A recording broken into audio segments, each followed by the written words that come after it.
वालेकुम वरहमतुल्लाहि वबरकातुहू व नहमदुहू सल्ली अला रसूलिहिल करीम अम्मा बाद औज़ु बिल्लाहि मिनश शैतानिर रजीम बिस्मिल्लाहिर रहमानिर रहीम। आज आपको मैं ज़कात के मसले मसाइल के बारे में बताऊंगी। ज़कात निकालने के तरीके बताऊंगी। ज़कात किसके ऊपर वाजिब होती है, ये कैसे पता करें कि हम पर ज़कात वाजिब हुई है या नहीं। जिस तरह से नमाज हम पर फ़र्ज है, उसी तरह से अल्लाह ताला ने मालदारों पर ज़कात फ़र्ज की है। अल्लाह ताला ने मालदारों से कहा कि आप ज़कात निकालें, आप ज़कात निकाल कर गरीबों को दें ताकि गरीबों की ज़रूरतें पूरी हो सकें और हमारे मुआशरे से भीख मांगने का रिवाज ख़त्म हो जाए। जो शख्स ज़कात ना निकालता है, अल्लाह ताला उस पर अज़ाब नाजिल करता है। हमारी नबी सल्लल्लाहु ताला अलैहि वसल्लम ने इरशाद फरमाया कि जो शख्स ज़कात ना निकालने पर आखिरत में उस शख्स को इतना अज़ाब होगा कि उसका माल उसकी गर्दन में गंजा सांप बनाकर डाल दिया जाएगा और वो उसे बार बार डसेगा। अल्लाह ताला ने कुरान मजीद में ज़कात का ज़िक्र बार बार किया है। सूरह अल-बकरा की आयत नंबर 43 में ज़कात का ज़िक्र किया है। सूरह अल-बकरा की आयत नंबर 43 ये है, व आकिमुस्सलाता व आतु ज़काता वरकाऊ मअर राकिऊन। नमाज पढ़ो, ज़कात दिया करो और अल्लाह के आगे झुकने वालों के साथ झुका करो। सवाल ये पैदा होता है कि ज़कात किस पर वाजिब होती है। ज़कात वो ख़वातीन और मर्द दोनों पर वाजिब होती है। सबसे पहला है जो साहिबे निसाब होता है। जो साहिबे निसाब है उस पर मर्द हो चाहे ख़वातीन, दोनों पर वाजिब है। साहिबे निसाब किसे कहते हैं? जिसके पास 52.5 तोला चांदी हो या इसकी शक्ल में इसकी कीमत का रुपया आपके पास है तो आप पर ज़कात वाजिब होती है। चाहे आपके पास 52.5 तोला चांदी हो, चाहे इसकी कीमत का आपके पास रुपया हो, तब आप पर ज़कात वाजिब हो जाएगी। नंबर दूसरा है, या आपके पास 7.5 तोला सोना हो, इसकी शक्ल में सोने की शक्ल में या फिर इसकी कीमत का आपके पास रुपया हो, तब भी आप पर ज़कात वाजिब होगी। यानी कि 52.5 तोला चांदी जिसके पास है या उसकी कीमत का रुपया है तो आप पर ज़कात वाजिब हो जाएगी।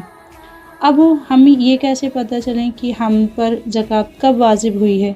जब आप ज़िंदगी में पहली बार साहिब निसाब बनते हैं।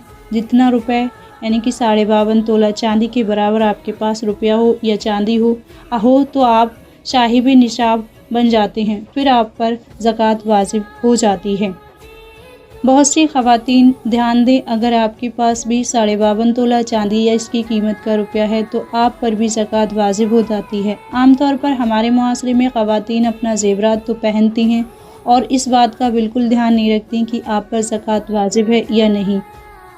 मेरी माओं और बहनों ख़वातीनों, अगर आपके पास जेवरात हैं चांदी के, सोने के, तो आप इस बात का भी ध्यान रखें कि हम पर ज़कात वाजिब हो गई है या नहीं है।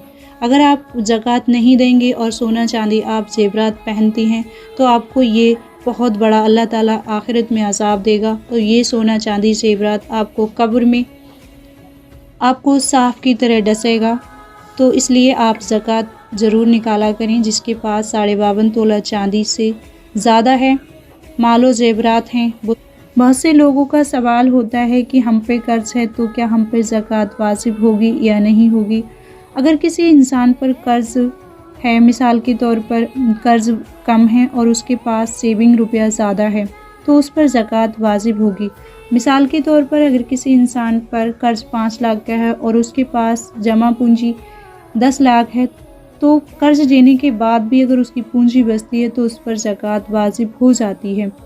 दूसरा सवाल ये है कि किसी इंसान पर कर्ज होता है जिसके पास बिल्कुल भी पैसा सेविंग नहीं होता और कर्ज है, कर्ज देने के बाद उसके पास पैसा नहीं बचता है तो उस पर ज़कात वाजिब नहीं होती है। तो लोगों को ये भी सवाल रहता है कि ख़वातीन होती हैं जिनके पास जेवरात तो होता है लेकिन उनके पास कुछ भी पैसा नहीं होता उस ज़कात को देने के लिए, जेवरात है तो वो अपने शौहर से ले सकती हैं, शौहर के दिए हुए माल से ज़कात दे सकती हैं। बहुत से लोगों का सवाल रहता है कि ज़कात क्या अपने रिश्तेदारों को देना चाहिए। तो हाँ, अगर आपके रिश्तेदार साहिब निसाब नहीं हैं तो आप अपने रिश्तेदारों को ज़कात दे सकती हैं। आप अपने रिश्तेदारों को ज़कात दें, लेकिन उन्हें ये एहसास ना हो कि ये ज़कात का पैसा हमको दिया है। ताकि उनके दिल में कोई भी एहसास तकलीफ़ पैदा ना हो। अगर आपको कोई भी मसला पूछना है तो आप कमेंट बॉक्स में बता सकते हैं, मैं आपको उसका जवाब दूंगी।